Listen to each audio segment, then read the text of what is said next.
ಬಹಳಷ್ಟು ಜನ mini tractor ಮತ್ತು ಸಟ್ಟ ಬೇಕಂತ ಮೆಸೇಜ್ ಹಾಕ್ತಾ ಇದ್ರಿ. ನಿಮ್ಮ ಸಲುವಾಗಿ ಒಂದು VST ಮಿನಿ ಟ್ರ್ಯಾಕ್ಟರ್ ಹಾಗೂ ಸಟ್ಟ ಮಾರಾಟಕ್ಕೆ ತಂದೆ ನೋಡ್ರಿ. ನಮಸ್ಕಾರ ಎಲ್ಲರಿಗೂ, ಮಲ್ಲೋತ್ನಿ UK ಯೂಟ್ಯೂಬ್ ಹಾಗೂ ಇನ್ಸ್ಟಾಗ್ರಾಮ್ ಪೇಜ್ಗೆ ಸ್ವಾಗತ.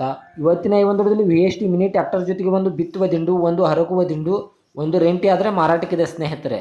ಇವುಗಳ ಬಗ್ಗೆ ಸಂಪೂರ್ಣವಾದ ಮಾಹಿತಿ ತಿಳಿದುಕೊಳ್ಳೋ ಮುಂಚೆ ಇನ್ನೂ ಯಾರು ನನ್ನ ಯೂಟ್ಯೂಬ್ ಮತ್ತು ಇನ್ಸ್ಟಾಗ್ರಾಮ್ ಪೇಜ್ಗೆ ಫಾಲೋ ಆಗೋದು ಸಬ್ಸ್ಕ್ರೈಬ್ ಆಗಿಲ್ಲ, ದಯವಿಟ್ಟು ಫಾಲೋ ಆಗೋದು ಸಬ್ಸ್ಕ್ರೈಬ್ ಮಾಡಿಕೊಳ್ಳಿ. ನಿಮ್ಮ ಹತ್ತಿರ ಹಾಗೂ ನಿಮ್ಮ ಸ್ನೇಹಿತರ ಹತ್ತಿರ ಯಾವುದಾದ್ರೂ ಸೆಕೆಂಡ್ ಹ್ಯಾಂಡ್ ವಾಹನಗಳು ಮಾರಾಟಕ್ಕಿದ್ದರೆ ಈ ಸ್ಕ್ರೀನ್ ಮೇಲೆ ಕಾಣುವ ನನ್ನ ನಂಬರಿಗೆ ಫೋಟೋ ಮತ್ತು ಡೀಟೇಲ್ಸನ್ನು ಕಳಿಸಿ. ನನ್ನನ್ನು ಯೂಟ್ಯೂಬ್, ಇನ್ಸ್ಟಾಗ್ರಾಮ್ ಮತ್ತು ಫೇಸ್ಬುಕ್ನಲ್ಲಿ ಅಪ್ಲೋಡ್ ಮಾಡಿ ಕೊಡುತ್ತೇನೆ. ಇನ್ನು VST ಟ್ರ್ಯಾಕ್ಟರ್ ಹಾಗೂ ಸಟ್ಟಾದ ಸಂಪೂರ್ಣವಾದ ಮಾಹಿತಿ ನೋಡಿದ್ರೆ ಇವು ಕೆಲವೇ ದಿನಗಳ ಸಟ್ಟ ಆಗಿದೆ ಸ್ನೇಹಿತರೆ. ಟ್ರ್ಯಾಕ್ಟರ್ ಬಂದ್ಬಿಟ್ಟು ಕೆಲವೇ ದಿನಗಳ ಟ್ರ್ಯಾಕ್ಟರ್ ಆಗಿದೆ. ಇವುಗಳು ಒಳ್ಳೆ ಗುಡ್ ಕಂಡೀಷನ್ನಲ್ಲಿದೆ. ಈ ಟ್ರ್ಯಾಕ್ಟರ್ ಇಂಜನ್ ಆಗಿರ್ಬೋದು, ಗೇರ್ ಬಾಕ್ಸ್ ಆಗಿರ್ಬೋದು, ಒಳ್ಳೆ ಗುಡ್ ಕಂಡೀಷನ್ನಲ್ಲಿದೆ. ಹಾಗೂ ಇದಕ್ಕೆ ಸಂಬಂಧಪಟ್ಟ ಡಾಕ್ಯುಮೆಂಟ್ ಎಲ್ಲ ಫುಲ್ ಕ್ಲಿಯರ್ ಹಾಗೂ ರನ್ನಿಂಗಲ್ಲಿವೆ. ಇದರ ಲೊಕೇಶನ್ ನೋಡೋದಾದ್ರೆ ಬಿಜಾಪುರ ಜಿಲ್ಲೆಯ ಕೋಲಾರ ತಾಲೂಕಿನ ಮಸೂತಿ. ಬಿಜಾಪುರ ಜಿಲ್ಲೆಯ ಕೋಲಾರ ತಾಲೂಕಿನ ಮಸೂತಿ ಲೊಕೇಶನ್ಗಾದರೆ ಸಟ್ಟ ಹಾಗೂ ಟ್ರ್ಯಾಕ್ಟರ್ ನೋಡೋದಕ್ಕೆ ಸಿಗುತ್ತದೆ. ಇನ್ನು ಇವುಗಳ ಬಗೆನ ಮಾರಾಟದ ಬೆಲೆ ನೋಡೋದಾದ್ರೆ 6,50,000, ಕೇವಲ 6,50,000 ಅಂತ ಓನರ್ ಹೇಳ್ತಾ ಇದ್ದಾರೆ. ಇದನ್ನು ಫಿಕ್ಸ್ ರೇಟ್ ಅಲ್ಲ ಸ್ನೇಹಿತರೆ. ನನ್ನ ಇನ್ಸ್ಟಾಗ್ರಾಮ್ ಅಕೌಂಟನ್ನು ಫಾಲೋ ಮಾಡ್ಕೊಂಡಾದ್ರೆ ಇನ್ನೂ ಕಡಿಮೆ ಮಾಡಿ ಕೊಡುತ್ತಾರೆ.